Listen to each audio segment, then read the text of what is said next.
لاہور میں فاطمہ جناح medical college کی طالبہ کی مبینہ خودکشی کے بعد جامعہ کو آج مکمل طور پر بند کر دیا گیا ہے۔ ناظرین، پنجاب کے صوبائی دارالحکومت لاہور میں ایک اور افسوسناک واقعہ سننے کو ملا ہے کہ فاطمہ جناح میڈیکل کالج یونیورسٹی کے ہاسٹل کی تیسری منزل کی چھت سے ایک اور طالبہ نے چھلانگ لگا کر اپنی زندگی کا خاتمہ کر لیا ہے، جبکہ اس خبر کو سننے کے بعد تعلیمی حلقوں میں بھی ہلچل مچ چکی ہے کہ آخر بچے یہ قدم اٹھانے پر مجبور کیوں ہو رہے ہیں، اور اس کے ساتھ ساتھ یہ بھی سوال اٹھائے جا رہے ہیں کہ آخر اس کی موت کے پیچھے اصل کہانی کیا ہے۔ کیا اس کو کسی نے ہاسٹل کی چھت سے دھکا دیا ہے؟ کیا یہ طالبہ نے خود اپنی زندگی کا خاتمہ کیا ہے، یا پھر کوئی ہراسگی کا بھی الزام ہے؟ اب تک کہانی کیا ہے، معاملات کیا ہیں، اب تک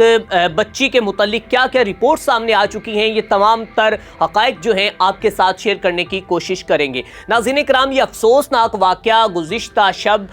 جو کہ لاہور میں پیش آیا، جہاں پر فاطمہ جناح میڈیکل کالج یونیورسٹی کے ہاسٹل کی تیسری منزل کی چھت سے جو 22 سالہ طالبہ فریہ ہے، اس نے کہا جا رہا ہے، ایک جانب تو یہ بھی بتایا جا رہا ہے کہ اس نے چھلانگ لگائی ہے، جبکہ مبینہ طور پر یہ بھی کہا جا رہا ہے کہ اسی کو کسی نے دھکا دیا ہے، یا پھر یہ بھی کہا جا رہا ہے کہ اس کو اب تک کی جو ہمیں اطلاعات موصول ہوئی ہیں کہ وہ چکرا کر نیچے گری ہیں، جبکہ ابھی تک جو ہے وہ مکمل طور پر کہانی کھل کر سامنے نہیں آئی کہ اصل وجوہات کیا ہیں، کیا اس نے خودکشی کی ہے۔ لیکن جب پولیس کی ابتدائی رپورٹ سامنے آئی ہیں، وہ بھی آپ کے ساتھ شیئر کریں گے کہ پولیس اس حوالے سے کیا کہتی ہے۔ لیکن اس سے پہلے آپ کو بتاتے چلے جائیں کہ یہ طالبہ جو ہے وہ اپنے والد کے ساتھ لاہور کے اندر رہائش پذیر تھی، اور بتایا جا رہا ہے، آج نیوز کی رپورٹ کے مطابق یہ بتایا جا رہا ہے کہ اس کا والد لاہور کے اندر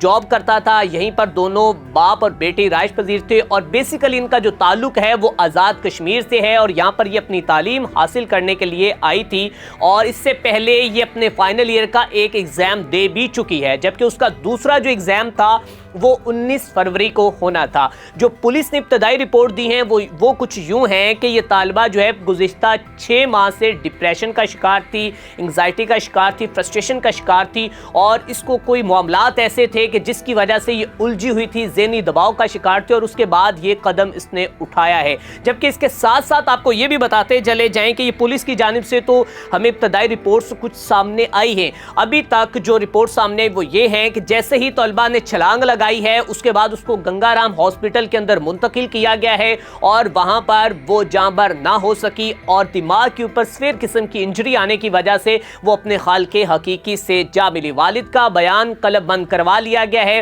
اور اس کی جو میت ہے اس کو آزاد کشمیر والد کے ساتھ بھجوا دیا گیا ہے، اور اس کے اوپر باقاعدہ طور پر inquiry committee, facts and finding committee تشکیل دے دی گئی ہے، اور یونیورسٹی کے اندر جو ایگزام ہو رہے تھے اس کو معطل کر دیا گیا، یونیورسٹی کو بند کر دیا گیا۔ یونیورسٹی اس وقت بند ہے، اور اب تک کی اطلاعات جو موصول ہوئی ہیں وہ یہ ہے کہ طالبہ جو ہے وہ فرسٹریشن کا شکار تھی، جبکہ اس کی جو ساتھی طلبہ ہیں وہ بھی حیرانگی کا اظہار کرتے ہوئے یہ کہہ رہی ہیں کہ آخر یہ ماجرا کیا ہے، یہ کہانی کیا ہے، کیوں اس طرح بچے جو ہیں وہ قدم اٹھانے پر مجبور ہو رہے ہیں، جبکہ بچوں کو یونیورسٹیز میں، کالجز میں بہت سے ایسے معاملات کا سامنا کرنا پڑتا ہے کہ جب وہ اس طرح کے قدم اٹھانے پر مجبور ہوتے ہیں۔ ساتھی طلبہ کا یہ کہنا ہے کہ آیا کہ اس کی جانچ پڑتال ہونی چاہیے، اس کی انکوائری ہونی چاہیے کہ کیا کوئی ہراسگی کا معاملہ تھا، کیا وہ مالی دباؤ کا شکار تھی، کیا کہانی کیا تھی، آخر اس 22 سالہ فریہ نے یہ قدم کیوں اٹھایا، اس کے پیچھے وجوہات کیا ہیں۔ اب تک فیکٹس اینڈ فائنڈنگ کمیٹی جو ہے وہ تشکیل دے دی گئی ہے، اور باقاعدہ طور پر اس کی انکوائری ہو رہی ہے، لیکن سوال پھر بھی یہ ہے کہ آخر فریہ کی موت کا ذمہ دار کون ہے؟ کیا ہمارے تعلیمی حلقوں کے اندر ہماری تعلیمی سرگرمیاں کچھ اس طرح کی ہو چکی ہیں کہ بچے جو ہیں وہ اب یہ قدم اٹھانے پر مجبور ہو رہے ہیں؟ کیا بچوں کو ہراساں کیا جاتا ہے؟ کیا ٹیچرز کا ناروا سلوک ہے؟ کیا بچے خود اتنے فرسٹریشن کا شکار ہیں کہ وہ اس طرح کا قدم اٹھا رہے ہیں؟ اور پھر اس جنسی کے بارے میں تو یہ کہا جاتا ہے کہ یہ اب تک کی جتنی بھی اب تک کی جو تیز ترین جنریشن ہے وہ یہ سمجھی جا رہی ہے، لیکن اس کے باوجود اسلام سے ہمیں دور ہوتے ہوئے نظر آ رہے ہیں، جبکہ اسلام کہتا ہے، قرآن مجید میں فرمایا گیا ہے کہ مایوسی کفر ہے، کبھی بھی آپ مایوسی کے قریب بھی نہ جاؤ، اور جو مسلمان ہے وہ صبر کرتا جاتا ہے اور صبر کے ساتھ اللہ کی مدد جو ہے وہ اس کے ساتھ ہوتی ہے۔ سو اس طرح کے جو واقعات اب تک تقریباً 4 سے 5 واقعات سامنے آ چکے ہیں اور انتہائی افسوسناک یہ واقعے ہیں، اور میں یہ چاہتا ہوں کہ بچوں کو کم از کم اتنا اویئر کرنا چاہیے، ان کو اویئرنس ہونی چاہیے کہ آخر ہم اپنی زندگی کا خاتمہ کیا چھوٹی چھوٹی باتوں پر کر رہے ہیں، کہانی کیا ہے۔ اس سے پہلے اویس سلطان سے لے کر فریہ تک 4 واقعات ہو چکے ہیں، جس میں اس سے پہلے ایک اور لڑکی کے حوالے سے بھی کہا گیا کہ وہ ایک پسند کی شادی کرنا چاہتی تھی جس کا تعلق نارنگ منڈی سے تھا، جبکہ اس